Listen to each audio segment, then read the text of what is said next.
So through my search for the best 85mm lens, or at least the best one for me, I've narrowed it down to two top candidates, and that is the EF 85mm f1.4L IS lens from Canon and the Canon RF 85mm f1.2L. And these are both L series lenses and both great lenses, but with some pretty big differences in features and also a pretty big price difference. So I'm going to talk about what are the differences for the price, is that price difference justified, and which one might be right for you. When it comes to build quality and handling, the first thing here is the size difference, and both of these are pretty big lenses, but the RF lens dwarfs the size of the EF lens, and the EF lens is almost exactly the same size as my current 24-70 lens, and the RF lens is bigger than that EF lens with the adapter attached. And the RF lens is also over a ½ pound heavier than the EF lens. The lens construction here is also pretty different. When it comes to the RF lens, it's made primarily of plastic and not metal. It's a good quality as far as I can tell and pretty sturdy plastic, but it isn't a metal lens construction. On the lens itself, you have a manual focus ring. You also have a control ring that you can set to control different settings in the camera. You have an autofocus, manual focus selection switch, and you also have a focus limiter on this lens as well. Both of the lenses are weather sealed and they both come with very similar lens hoods. But on the EF lens, you have a metal lens construction, and because of that, it has actually more of a premium feeling than the RF lens. It also only has on the EF lens your focus ring, autofocus manual focus selection switch, and then the image stabilization on-off switch, which leads me to another difference between the two lenses, is that the EF lens has image stabilization and the RF lens does not have optical image stabilization. Another big difference is that obviously the EF lens is EF mount. So that means you can adapt it to the Canon RF mirrorless bodies. And really there is no disadvantage here of using the EF lens adapted to an RF body as far as functionality goes. The RF lens then obviously is RF mount, so it works natively, or connects natively rather, with the RF mount camera bodies. The disadvantage to that could potentially be that it's not going to be able to be used with or even adapted to any other camera mounts, any of the older Canon DSLRs or other mounts outside of RF. Both of the lenses have a minimum focus distance of 2.79 feet or 85 centimeters, and with the EF lens, you have a front filter size of 77mm, and with the RF 82mm. And this could be a good thing or bad thing depending on what filters and lens filter threads you already have. But either way, it's pretty likely that whichever of these lenses you're talking about, it's going to be your largest filter thread size. And so you'll just get that size and use step down rings if you're using the same filters across different lenses. So both of these lenses are primarily photography lenses, and neither one is really a budget option, but there is a definite price difference here. So let's look at what you get for the different price points. And first of all, the EF lens. And this is a lens that I think has a lot of character to the images. There's a few things that are involved that go into creating that character for me. And one of them is that the lens has pretty good sharpness, especially when you're at higher f values. So f5.6 and stopping down to even f8, you get some really good sharpness. And sharpness wide open isn't bad, but it's not as amazing. I will say though that it gets better pretty quickly, and even stopping down to f1.8, you can see that there is a difference in the sharpness that you'll see in your images. This lens also has great color rendition, especially stopping down, and the colors are very true to life, but they have that classic warmer tones that you tend to associate with Canon L lenses. Contrast on this lens, it's okay wide open, but as you stop down, it gets much better. And again, once you get into that f5.6, f8 range, it has amazing micro contrast. And that range is typically where I tend to shoot anyway. And so because of that, with the great color reproduction, the sharpness, and the micro contrast, especially when shooting in that f5.6, f8 range or stop down, I really fell in love with the images that I was getting off of this lens. When we get to the RF lens though, we're talking about optically amazing images straight from wide open, and sharpness, again, even at f1.2 is just absolutely ridiculous. Color rendition on this lens is amazing. I will say that the tones in the RF lens seem to tend to be a little cooler than the tones on the EF lens, but I also wouldn't say that they're worlds apart. But again, with the RF lens, you're getting these amazing colors and sharpness and overall image quality straight from f1.2 wide open, so that with this RF lens, really the only reason to change your aperture value is based on the depth of field that you want to get, and not to get to the sweet spot of the lens, which is very much what you want to be the case with a lens, but rarely is actually the case outside of with this RF lens. Then I want to talk about micro contrast, because again, that's one of the things that I loved most about the EF lens, is the great micro contrast that you got from that lens when you were stopped down.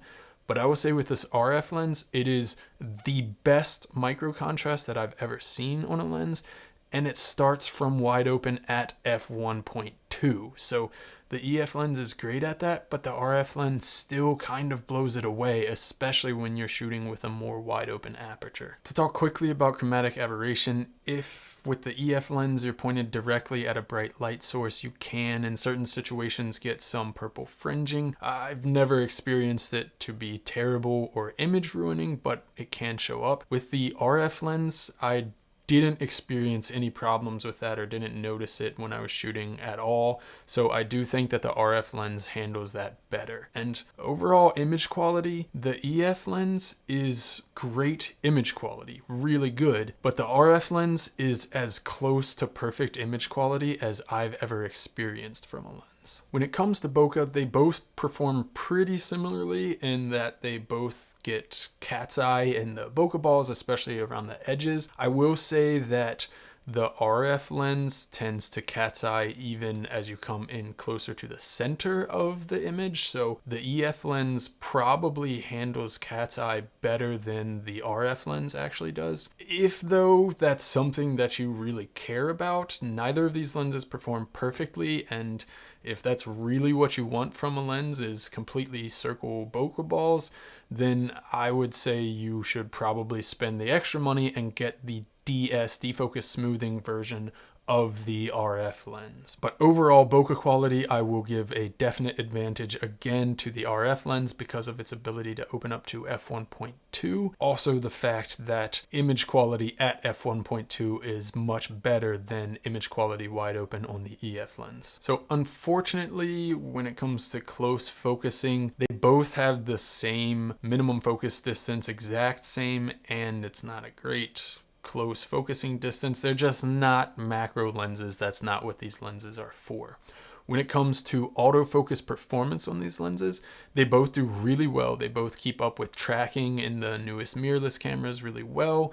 I will give a slight advantage again to the RF lens. It seems to be a little bit stickier, keep up with tracking a little bit better, but I also would say that it shouldn't be a factor between these two lenses because they are both really good. And I don't think there's enough of a difference to say you should go with the RF lens just based on autofocus performance. So one definite difference between these two lenses is the optical image stabilization being in the EF lens that you don't have in the RF lens. And the optical image stabilization in the EF lens does work really well, but for an 85mm lens in photography, image stabilization is really not going to be that big a deal because in order to slow your shutter speed down enough at 85mm that you're going to notice a difference in having image stabilization and not having image stabilization for most people, it's going to be a slow enough shutter speed that your subject is going to have motion blur just from normal movement because of such a slow shutter speed.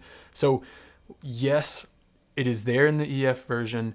Yes, it does work well, but for photography specifically, it probably shouldn't be a deciding factor for most people, although if you like to use image stabilization and slow shutter speed creatively and handheld, then that could potentially be something to think about for you. So when it comes to video, again, both lenses have great image quality. And again, I would definitely give an advantage to the RF lens in image quality. But what's probably a bigger deal here for video is the fact that the ES lens has optical image stabilization built in and the RF lens does not. Now, this would have been a bigger deal for Canon shooters a couple years ago before there were any Canon bodies that had IBIS systems in them. Now, several of the Canon mirrorless bodies do have built-in in-body image stabilization systems, so that's not going to be as much of a factor. And you would probably think, well, with the EF lens having optical stabilization and then using that with a body that has an IBIS system built in, you would get better stabilization because of them working together, and they do work together and get better stabilization than using optical image stabilization without IBIS. But this RF lens, because of the extra information that RF lenses can send, works better with RF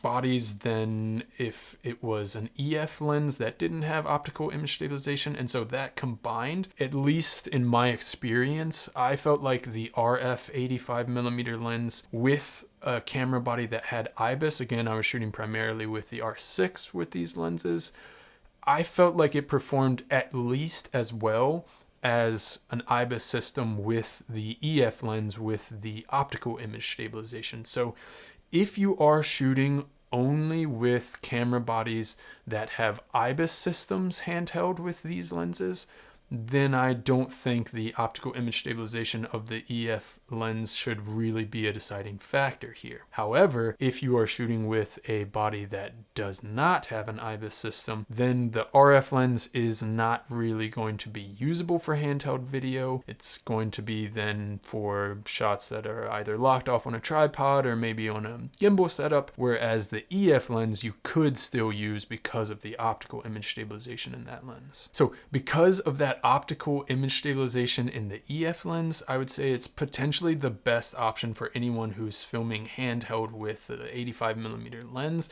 Definitely the best option if you're using it with a cinema camera, because even the RF mount cinema cameras like the C70 or the R5C, they don't have IBIS systems in those, and the optical image stabilization is going to be a big deal there. And then of course any of the other camera bodies that don't have IBIS systems, the EF lens is going to be the better option for handheld video. As far as autofocus performance with these lenses, both of them perform really well, and I'm hesitant to even say that there's any kind of advantage here, although you could maybe say that the tracking with the RF lens is a little bit stickier, but in reality, in performance and getting shots, it wasn't enough to make a difference in whether I was able to get a shot or not between the two lenses.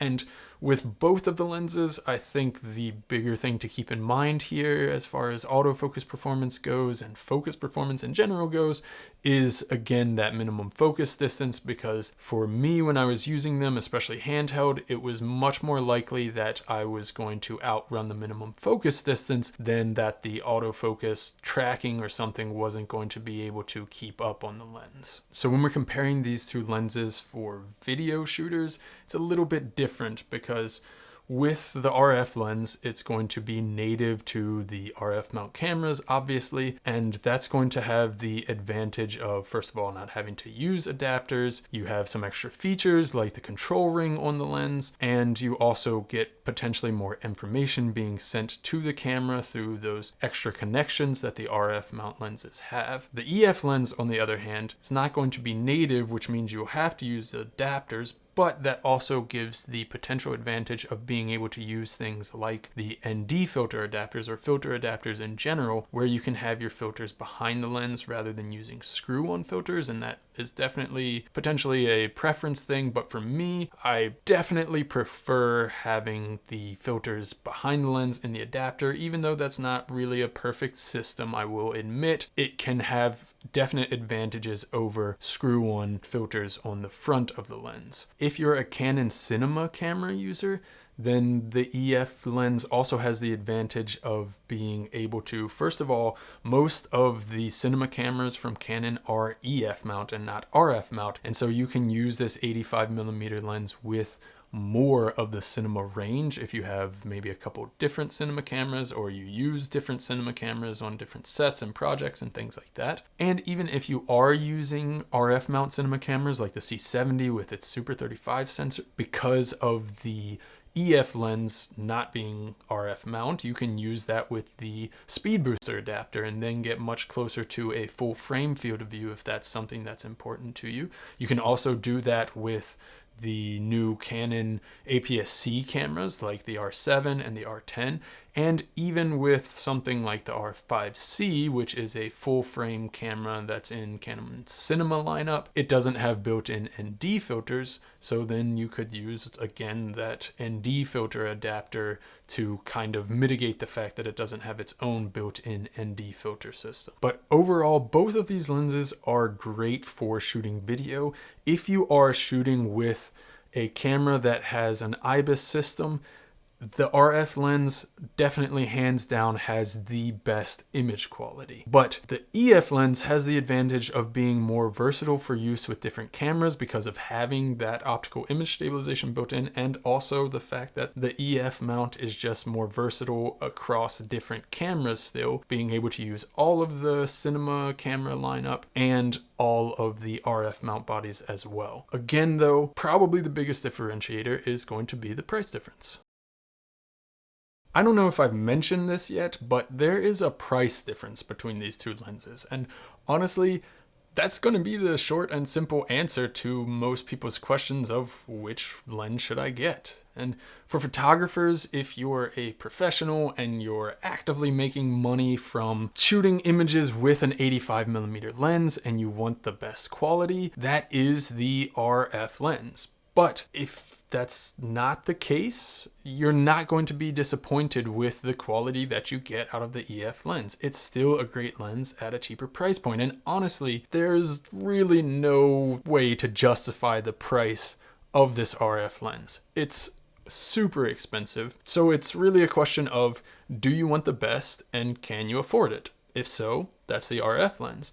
And if not, the EF lens is still a great lens, and the only time you're going to be disappointed with the quality of the EF lens is when you compare it directly side by side to the RF lens. For video shooters, if you're only using full frame RF mount camera bodies that have an IBIS system built in, again, the RF lens is the best optical quality and you pay for it. But the EF lens has the advantage of being able to use things like filter adapters and speed boosters, and it's also going to be compatible with older Canon cameras and cinema cameras. And again, if you are shooting with cinema cameras, Canon cinema cameras and cinema cameras in general don't tend to have IBIS systems built into them. So that's a situation where if you're filming handheld, the optical image stabilization of the EF lens is going to be a pretty big deal. And in the end, these are both great lenses. The RF definitely has better image quality,